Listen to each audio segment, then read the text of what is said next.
Dinobot's good!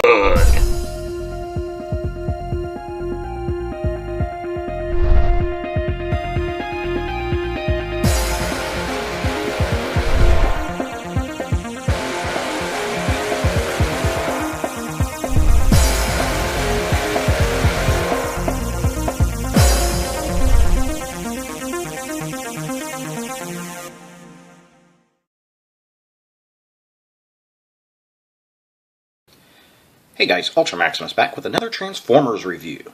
This time we're taking a look at the 5th Dinobot in the Transformers Age of Extinction line, and it's Dinobot Slash. So, yeah, I've actually been waiting for this guy for a while. I thought he was one of the most interesting characters for the Dinobots because, well, he is a brand new character. Never done before. So, while we have had Velociraptors, I mean, he's a totally new and unique character. First impressions, I really do like the color scheme. I like the Dinobot head itself. I like the head sculpt of the robot. I don't know about these kind of fans on his knees. Those just look kind of strange to me. And then I noticed on the artwork, he's got green eyes, but he's actually got red eyes on here. But, of course, he's all silver from the movie there, and you know, he's kind of turquoise and neon green here. So, yeah, okay, whatever. Packaging is pretty much the same. We got that really cool Transformers logo, translucent. We've got his movie look on the side. He's a deluxe class. Nothing over here on that side. Just kind of see him. Again, nothing on the bottom. And then here is our back side, wide shot. Obligatory robot mode and raptor mode. And I like how they say raptor, so he's not quite a velociraptor. He's not quite a Utah raptor, maybe. I don't know. You can also get strafe and drift. And here's his bio. You can pause and read that if you want. It's kind of funny that he can get out of any... He can escape anything. I don't know, like he's a coward or something? I don't know, that's kind of strange. Yeah, so, interesting. He changes in 13 steps. Let's get this guy out of the package and see what we think of him. Alright, so here we have Dinobot Slash out of package, and the Raptor sculpt is nice. I do like it. The head sculpt is very cool. I love the red eyes. The teeth look really good. And he looks okay. There are some drawbacks to this figure greatly. The color scheme's nice. I do like the neon color scheme, and I like the fact he's got a lot of these wing-looking feathery type things all over him, as they believe a lot of Raptors had. That's really, really cool. I do dig that. I also like the fact that his axes completely go up into his arms. If you look, you'll see his little battle axes kind of just form up in there. That's really, really cool. I do dig that. Things I don't like. This whole tail piece is kind of rubber. So are these pieces and these pieces here, even his axes. So that's all rubber, and I just don't know how that's going to hold up over time. The other issue is, like, they have some bent down pieces here. And if you flip the figure around and you actually look here, I mean, they just don't look all that. They don't look spiky because they're soft rubber. Yeah, the other issue is his legs. I mean, he looks okay. Here's a front shot.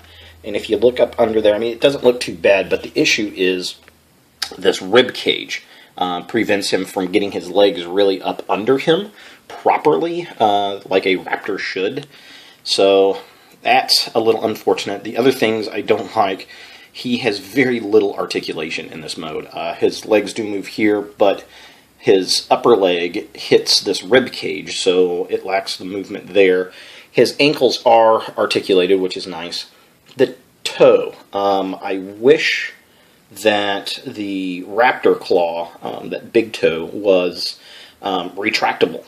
That would have been great. Maybe spring-loaded, where you could pull back and it snapped down. That would have been really, really nice. The other thing is his hands are not articulated. They just kind of sit there. And his mouth can open and close, kind of. That's about as wide as it's going to open, and that is about as closed as it's going to get. And that's because his back teeth bump up against his jaw there. So, I mean, overall, it's not a bad-looking dinosaur at all. It's just, I think, compared to some of the other ones we've looked at, it's a little bit weaker than the others. Definitely the weakest one so far. But I do like him. Let's see what he looks like with his other Dinobot brethren. And here we have all 5 Dinobots properly assembled. And they are a very colorful bunch when you put them all together. Very cool looking, though. He does fit with the aesthetic of the other Dinobots. But yeah, I mean, he's definitely different. He's much brighter than all of the other Dinobots, which is kind of interesting. And, you know, I would have to say, while I think he is properly sized in Deluxe mode as a strafe, I really would have liked to have seen Scorn and Dinobot Slug in Voyager classes like Grimlock. I think that would have been pretty cool, maybe a little bit more size appropriate. I don't know. But yeah, there they are, the Dinobots. So let's get Slash into his robot mode and see what we think about that.